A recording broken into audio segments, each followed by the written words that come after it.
ये वो रुद्रकुंड है कि जिस समय 2014 में सत्तासीन हुए नरेंद्र मोदी जी, उस वक्त braj84.com ने ब्रज की आवाज़ को उठाने की कोशिश की 2011-12 में। 2014 में जब वो प्रधानमंत्री बने तो उन्होंने उन पत्रों पर ध्यान दिया। उसके फलस्वरूप bridge heritage planning board UP, Haryana और राजस्थान का गठन हुआ। उस समय तत्कालीन सरकार अखिलेश कुमार यादव की थी, सपा सरकार थी। Bridge heritage planning board UP, Haryana, Rajasthan में आने के कारण उसका फंड भी आया। जब उसका फंड आया तो उन्होंने सबसे पहले इस रुद्रकुंड का निर्माण कराया और शायद विमोचन के टाइम पे वो स्वयं अखिलेश कुमार यादव जी स्वयं यहाँ आए थे, तत्कालीन मुख्यमंत्री। अब इस कुंड को आप देख सकते हैं, इसकी वस्तु स्थिति। उसके बाद कुसुम सरोवर पर भी उन्होंने ध्यान दिया था, लेकिन 2017 में सत्ता के परिवर्तन होने के बाद अखिलेश कुमार यादव जी मुख्यमंत्री नहीं रहे। योगी आदित्यनाथ जी हमारे उत्तर प्रदेश के मुख्यमंत्री पद पर सत्तासीन हुए। नरेंद्र मोदी जी ने जो bridge heritage planning board UP, Haryana, Rajasthan बनाया, उसमें उन्होंने तत्काल यूपी को प्रायोरिटी देते हुए, उन तीर्थों को प्रायोरिटी देते हुए उन्होंने इस कुंड का निर्माण कराया। ये जतिपुरा में है। योगी जी ने ब्रिज हेरिटेज प्लानिंग बोर्ड में थोड़ा सा ब्रिज तीर्थ विकास परिषद का गठन किया और उससे एक बजट बनाया। अब हमारी योगी जी से, यात्रा नायकों से सिर्फ दो ही आग्रह हैं कि ये जो यात्रालु आते हैं, देखिए सेठ कहाँ से आए हो आप? बड़ोदरा से। ये तिरंगा लेके चल रहे हो और आपका कहना था एक भारत श्रेष्ठ भारत और आगे बढ़ेगा अखंड भारत। अखंड भारत, अखंड भारत। क्या आप मानते हैं? कहाँ? बड़ोदरा से है ना? तो आपका नाम क्या है साहब? अतुल भाई मिठावाला। क्या आप मुझे ये बतला सकते हैं कि यात्रा का जो तीर्थ स्थल है, अगर वो तीर्थ स्थल घोषित हो जाएगा तो उसके रख रखाव में, बनावट में, दिखावट में, सब में परिवर्तन होगा, तो तीर्थ स्थल घोषित होना चाहिए कि नहीं? चाहिए। योगी मोदी जी ने bridge heritage planning board UP, Haryana, Rajasthan, ये ब्रिज जो आप परिक्रमा करने जा रहे हैं वो 3 स्टेटों में पड़ता है। यूपी सरकार ने इसको गंभीरता से लिया है। क्या आप ऐसा मानते हैं कि यात्राओं के लिए 100 एकड़ का मुकाम होना चाहिए पालों के लिए हर मुकाम स्थल पर? होना चाहिए। क्या हमारे जो कुंड हैं उसकी स्वच्छता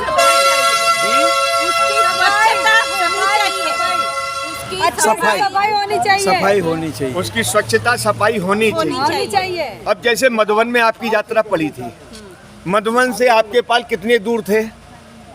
20 किलोमीटर, नहीं से भी ज्यादा। 8 किलोमीटर का फर्क पड़ा था। 8 किलोमीटर आपको एक्स्ट्रा चलना। हमको जहाँ ठहरे थे उधर से तो बहुत दूर था। बहुत दूर था। बहुत ही दूर। ऐसे ही कुमुदवन में यात्रा नहीं पड़ी। नहीं पड़ी। ग्राम पंचायत, जिला पंचायत, ग्राम सभा, नजूल की जमीन पहले यात्राओं के लिए आरक्षित रहती थी और यात्रा आदमी करता था। और हर एक कुंड में गंदगी रहती है तो हमको हमारा कुछ मिलता नहीं है उसमें। अब उसमें जो हम श्रद्धा से आए हैं उसमें हमको गंदगी दिखती है। आप लेंडोरी के पाल में हैं कि चौबाजी के पाल में? चौबे जी के पाल में। आपका चौबाजी कौन है? प्रदीप भाई। प्रदीप भाई, दिलीप भाई, प्रदीप भाई, 700 आदमी। हाँ, चतुर्वेदी। यात्रा की व्यवस्था में जो यात्रा नायक के ठेकेदार हैं, मैनेजर हैं और उनके पालों में खाने पीने का जो इंतजाम है, जैसे अभी हाल मेरे को कंप्लेंट आई थी कि सुबह के चावल को शाम को खिला रहे हैं फ्राई करके। तुम्हारे यहाँ नहीं? महाराज श्री की लैंडोरी में जो व्यवस्था है, महाराज श्री की जो आप उनसे चर्चा करना, मैं डेली अपडेट करता हूँ। और ब्रज यात्रा 2023 आप यूट्यूब में डाल करके देख सकते हैं, इस इंटरव्यू को भी देख पाएंगे, आपके बच्चे भी देख पाएंगे। हमारा सिर्फ braj84.com का उद्देश्य यही था कि यहाँ पर यात्रा नायक यात्रा को डिटेक्ट करता है। मथुरा से उसके मैनेजमेंट जाते हैं मैनेजर बनने के लिए, ठेकेदार जाते हैं ठेकेदारी लेने के लिए, और जब ठेका हो जाता है वो अपने घरों में सो जाते हैं। जब यात्रा आती है टाइम पर वो निकलते हैं। यात्रा का 100 एकड़ का मुकाम कभी नहीं कर पाए, ना तो यात्रा नायक कर पाए और ना ही ये मैनेजमेंट कर पाया। इसकी असुविधा तुमको मिलती है। आप इसे कैसा देखना चाहती हैं और इस पर क्या कहना चाहती हैं? मैनेजमेंट और नायकों को इसको विचार करना चाहिए कि नहीं? हमको इधर संपूर्ण सुविधा मिले और ये सब एक मिनट भाऊ, ये सब साफ सफाई वाला होना चाहिए। चलने का रास्ता सभी पर अलग भी होना चाहिए और स्वच्छ होना चाहिए, क्योंकि हम तो चलो आज चप्पल पहन के कर रहे हैं क्योंकि गंदगी ज़्यादा है, लेकिन जो पैदल खुले पग चल रहे हैं उनको सुविधाएं नहीं, उसको कांटे चुभते ये सब चुभते रहते हैं। इसमें जो छोटे छोटे कंकर आते हैं वो सब चुभते हैं, उधर जाके उनको ऑपरेशन कराना पड़ता है, बाद में पता चलता है ऐसा हुआ। तो वो सब दिक्कतें नहीं आए, ऐसा करना चाहिए।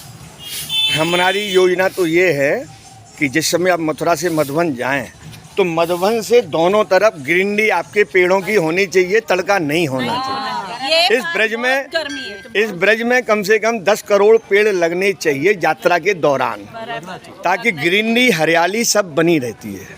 आज की डेट में इन सब चीज़ों पर यानी ना तो यात्री की किसी सुविधा पर कोई विचार किया जाता है, ना ही कोई यात्री के किसी जाने आने रहने।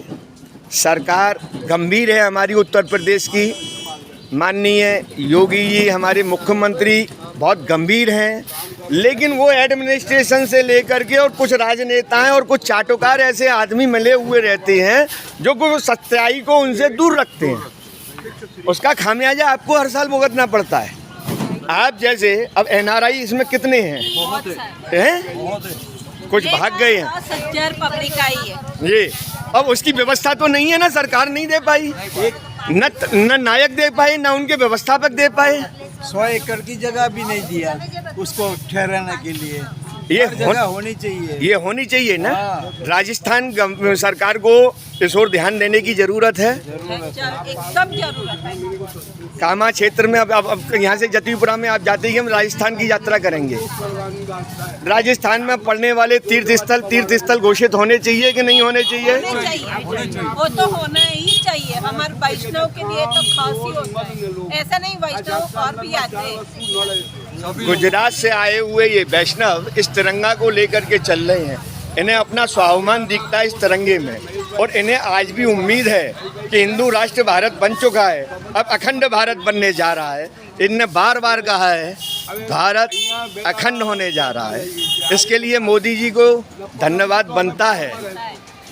देश का स्ट्रक्चर बदला है, दुनिया बदली है, भारत नीचे से बदला है, भारत ऊपर से बदला है।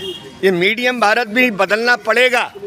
अगर ये नहीं बदलेगा तो ये भारत हमको तुमको बदल देगा। ये नया भारत है। यात्रा नायकों को इस पर देखना चाहिए कि नहीं? ध्यान देना चाहिए, विचार करना चाहिए कि नहीं?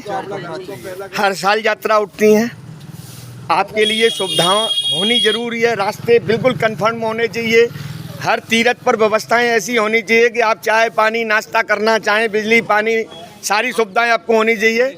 आपने braj84.com से बात की, इसके लिए आपका धन्यवाद।